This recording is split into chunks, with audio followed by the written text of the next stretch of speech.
1番の2番、停車中の電車は内回り、西九条大阪止まり、この後の電車は当駅、大阪止まりです。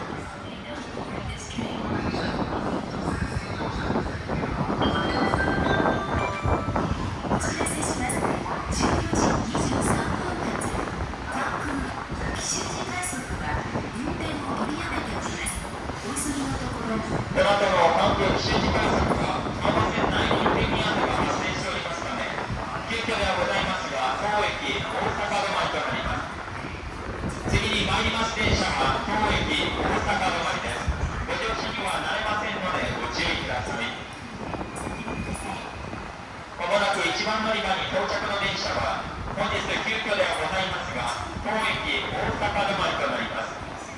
次の電車は当駅大阪止まりです。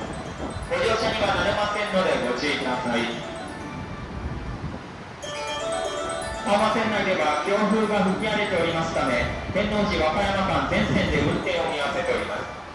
その影響を受けまして、まもなく到着の電車は当駅大阪止まり、まもなく到着の電車は当駅大阪止まりです。ご乗車にはなれませんのでご注意ください。ただいま到着の電車は当駅大阪止まり、当駅大阪止まりです。青葉線内強風のため全線で運転を見合わせております影響で、ただいま到着の電車は当駅大阪止まりとなります。ご乗車にはなれませんのでご注意ください。到着の電車は回送電車です。ご乗車にはなれませんのでご注意ください。到着の電車は回送電車です。ご乗車にはなれませんのでご注意ください。